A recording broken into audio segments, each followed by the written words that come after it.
Hello student, आज का topic है कीमोथेरेपी। कीमोथेरेपी मतलब ऐसी दवाएं होती हैं जो कैंसर कोशिकाओं को मारने के लिए यूज़ की जाती हैं या उनको ख़त्म करने के लिए यूज़ की जाती हैं।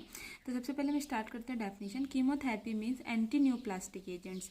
कीमोथेरेपी जो होते हैं उन्हें एंटी न्यूप्लास्टिक एजेंट्स बोलते हैं। एंटी न्यूप्लास्टिक का मतलब वही होता है ऐसी दवा जो कैंसर कोशिकाओं को मारने के लिए यूज़ की जाती है। फिर कैंसर सेल्स जो होते हैं उनको उनका ग्रोथ रोकने के लिए की जाती हैं। Are used in attempt to destroy tumour cells. साथ में ये इसलिए यूज़ की जाती हैं ताकि जो ट्यूमर सेल्स होते हैं उनको हम लोग डिस्ट्रॉय कर सके, ख़त्म कर सके by interfering with cellular function and reproduction. और साथ में हम लोग उनको इंटरफेयर कर सकें या इन्फिट कर सकें उनके जो भी सेल्स होती हैं उनके फंक्शन कार्य करने को और उनके रिप्रोडक्शन मतलब ग्रोथ को रोक सके। तो कीमोथेरेपी का मतलब होता है वो एजेंट जो कैंसर कोशिकाओं को मारने के लिए यूज़ किए जाते हैं या फिर जो कैंसर सेल्स होती हैं, ट्यूमर सेल्स होती हैं, उनको ख़त्म करने के लिए या फिर उनके ग्रोथ को और उनके रिप्रोडक्शन को ख़त्म करने के लिए यूज़ की जाती हैं। Goals of the chemotherapy, mainly उद्देश्य क्या होता है कीमोथेरेपी का? क्योर मतलब इलाज करना, कंट्रोल मतलब नियंत्रण करना, पलिएशन मतलब सहूलियत या फिर उपशमन करना। ठीक है, उसके बाद हम स्टार्ट करते हैं classification of the chemotherapy. Chemotherapy के क्लासिफिकेशन, उसमें drugs and class and example, कौन कौन सी ड्रग्स और कौन सा क्लास होता है। मैकेनिज्म ऑफ एक्शन बताएंगे। मतलब मैकेनिज्म ऑफ एक्शन का मतलब ये होता है कि जो भी मतलब ड्रग्स हम दे रहे हैं वो उनका काम क्या होता है। ठीक है, उनकी मतलब कार्रवाई की व्यवस्था, वो अपनी कार्रवाई कैसे करते हैं। कॉमन साइड इफेक्ट, कुछ जो साइड इफेक्ट्स आ जाते हैं वो उसके बारे में पढ़ेंगे। तो सबसे पहले ड्रग एंड क्लास। तो सबसे पहला क्लास है alkylating agents. Example carboplatin, cisplatin, cyclophosphamide, hexamethyl melamine. ये ड्रग्स होती हैं जो एल्केलाइटिंग एजेंट्स के अंदर आती हैं। ये हमारी कैंसरस सेल्स होती हैं। इनका मेन एक्शन क्या होता है? जो एल्केलाइटिंग एजेंट्स होते हैं उनका काम क्या होता है? After DNA structure bye misreading DNA code, ये क्या कर देती हैं? डीएनए स्ट्रक्चर जो होते हैं उनके कोड को मिसरीड कर देती है, मतलब समझ में नहीं है, मिसरीड कर देती है, क्रॉस लिंकिंग डीएनए स्ट्रैंड। और जिसके बाद क्या होता है, जो डीएनए का स्ट्रैंड होता है, स्ट्रैंड मतलब जो उसका किनारा होता है, वहां के ऊपर से वो क्या हो जाती है? क्रॉस हो जाती है। ठीक है, कॉमन साइड इफेक्ट क्या है? Bone marrow suppression. जो बोन मैरो होता है हमारी बॉडी में वो क्या हो जाता है? सप्रेस हो जाता है।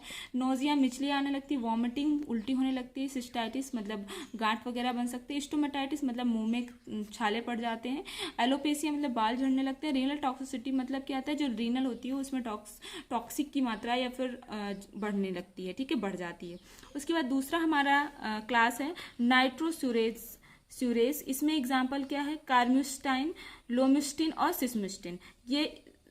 सिमुस्टिन, ये ड्रग्स आती हैं। इनका सेम काम होता है जैसे कि एल्कलाइटिंग एजेंट। जो एल्कलाइटिंग एजेंट्स करते हैं वही नाइट्रोसोरेज एजेंट भी वही सेम काम करते हैं। मतलब डीएनए के स्ट्रक्चर को मिसरीड कर देते हैं, उनके कोड को मिसरीड कर देते हैं और उनके जो किनारे होते हैं उसके ऊपर से वो क्या कर जाती हैं? क्रॉस कर जाती हैं। इसमें साइड इफेक्ट क्या होता है? Delayed and cumulative myelosuppression. इसमें जो कम्युलेटिव माइलोसप्रेशन होता है वो थोड़ा धीरे होता है और थर्मोसाइटोपिनिया हो जाता है। थ्रोम्बोसाइटोपिनिया मतलब जो प्लेटलेट्स की मात्रा है वो कम होने लगती है, नोजिया और वॉमिटिंग होने लगती है, जो हम ऊपर बता चुके हैं। उसके बाद नेक्स्ट जो क्लास है ड्रग का वो है टोपो आइसोमरेज फर्स्ट इनहिबिटर्स। उसके एग्जांपल है ड्रग्स का इरिनोटेकैन और टोपोटेकन। ठीक है, इनका काम क्या होता है? Induce breaks in the DNA strand. जो हमारे डीएनए स्ट्रैंड, जो डीएनए का किनारा होता है उसको क्या कर देता है? ब्रेक्स कर देता है, इंड्यूस कर देता है, ब्रेक कर देता है, तोड़ देता है by binding to the enzyme topoisomerase first. और उसके बाद क्या होते हैं? जो हमारे टोपोमरेज फर्स्ट इनहिबिटर्स होते हैं, एंजाइम्स जो होते हैं वो जाके बाइंड हो जाते हैं डीएनए के किनारे से, प्रिवेंटिंग सेल फ्रॉम डिवाइडिंग। और उसके बाद क्या होती है? जो सेल डिवाइडिंग, जो सेल्स टूटने लगती हैं या फिर जो सेल्स और बनने लगती हैं उनको क्या कर देता है? प्रिवेंट कर देता है, मतलब रोक देता है। तो common side effect bone marrow suppression इसमें भी होगा, डायरिया हो जाएगा मतलब दस्त आने लगेंगे, नोजिया, वॉमिटिंग, हिपैटोटॉक्सिसिटी मतलब जो हमारे लीवर में है उसमें टॉक्सिसिटी की मात्रा जो होगी वो बढ़ जाएगी। उसके बाद नेक्स्ट है एंटी मेटाबोलाइटिस। तो इसमें क्या होती है? एग्जाम्पल कौन कौन सी ड्रग्स होती है? 5-फ्लूरोयूरेसिल 5 या फिर एजिस्टाडाइन, जेमसिटबाइन और मेथोट्रेक्सेट। 5-फ्लूरोयूरेसिल 5, एजिस्टाडाइन, जेमिसिटबाइन और मेथोट्रेक्सेट। और इसका मैकेनिज्म ऑफ एक्शन क्या होता है, interference with the biosynthesis of metabolism.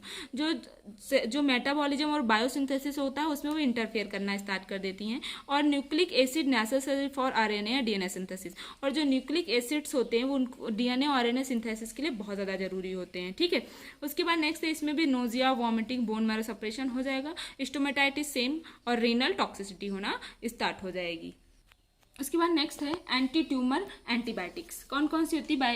Example बेल्कोमाइसिन, डेक्टोमायोसिन, डोक्सारोबिसिन, एंड्रोरूबिसिन और माइटोमायोसिन। इसका मैकेनिज्म ऑफ एक्शन क्या होगा, interfere with DNA synthesis by binding DNA, prevent RNA synthesis. ये डीएनए सिंथेसिस में इंटरफेयर करेगा और उसके बाद डीएनए से जाके बन जाएगा और आरएनए सिंथेसिस को रोक देगा। इसमें भी बोन मैरो सप्रेशन हो जाएगा, नोजिया, वॉमिटिंग होगी, एलोपेसिया, बाल झड़ने लगेगी, एनोरेक्सिया मतलब भूख नहीं लगेगी, कार्डियक टॉक्सिसिटी, और जो हमारे हार्ट में टॉक्सिसिटी होगी वो क्या हो जाएगी, बढ़ जाएगी। उसके बाद माइटोटिक स्पाइंडल पॉइजनस में हम कौन सी ड्रग यूज करते हैं, विनब्लास्टिन और विनक्रिस्टिन।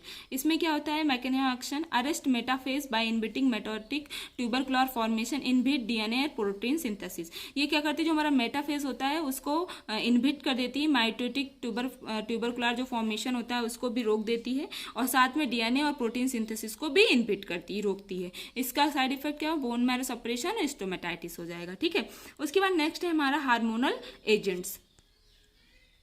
हार्मोनल एजेंट्स कौन को, example androgens, anti androgens, estrogens and anti estrogens और स्टेरॉइड्स। ठीक है, ये क्या करते हैं, ये ड्रग्स जो होते हैं, हार्मोन्स होते हैं, वो क्या करते हैं, बाइंड टू हार्मोन रिसेप्टर्स। ये हार्मोन रिसेप्टर से जाके जुड़ जाते हैं, साइड दैट हार्मोन रिसेप्टर की साइड से जाके जुड़ जाते हैं, alter cellular growth, block binding two receptor side, और उसके बाद जो सेल्स का ग्रोथ होता है उसको ब्लॉक कर देते हैं और जो रिसेप्टर साइड्स पे जाके क्या हो जाते हैं, जुड़ जाते हैं।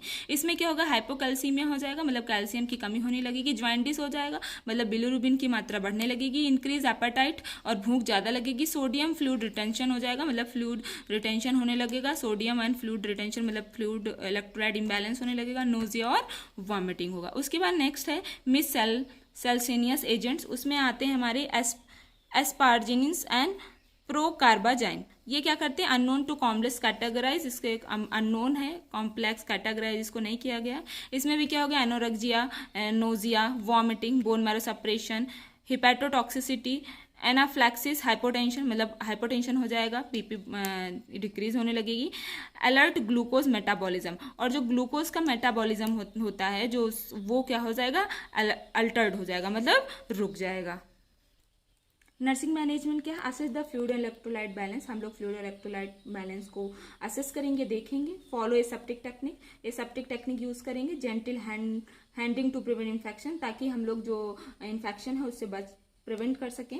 Laboratory test resulting are monitor closely, laboratory test कराएंगे और जो भी चीज़ें हैं उसे क्लोजली मॉनिटर करेंगे। The patient is observe closely, जो पेशेंट होगा उसे हम पास से जाके देखेंगे, ऑब्जर्व करेंगे। एडमिनिस्ट्रेशन ऑफ ड्रग एडमिनिस्ट्रेशन के बाद, because of the risk of consequence of the extravasations, मतलब क्या होता है कि इसलिए हम उसको इतना क्लोजली ऑब्जर्व करते हैं क्योंकि उसको रिस्क होता है एक्स्ट्रा वेसिएशंस का। मतलब एक्स्ट्रा वेसिएशंस का मतलब ये होता है कि जो तरल पदार्थ होते हैं, जो भी तरल, उनका सिक्रीशन ना होने लगे।